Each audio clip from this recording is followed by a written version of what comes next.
Në gjimnazin Muharrem Çollaku në Pogradec u promovua libri më i ri, Rebelja e bukur i autorit Kujtim Oshafi, i cili ndonë se jeton në Skoci, vijon të ruaj një lidhje të fortë me vendlindjen përmes krijimtarisë së tij poetike.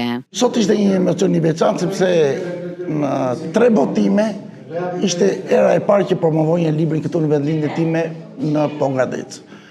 Malli është i madh për neve që shkruajmë sepse jemi migrant prej 30 vjetësh dhe ndoshta nuk e kemi dhe shumë të fortë, domethënë se emocionet na mbysin.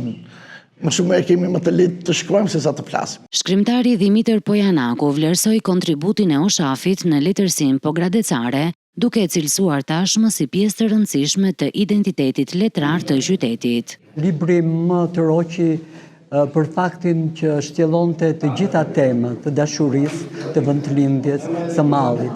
Po ajo që më bëri përshtypje ishte se te malli ishte ndalur në një mënyrë shumë harmonike dhe me figura shumë letrare dhe të përshtatura. Mund të them se kemi një poet të mirëfillt, jo thjesht siç ndodh sot që të shkruajnë për të shkruar. Në aktivitet morën pjesë përfaqësues të institucioneve vendore, miq e dashamirës të letërsisë, ndërsa nxënësit interpretuan poezi nga libri, duke e kthyer aktivitetin në një moment të veçantë artistik dhe bashkëbisedimi mes brezave.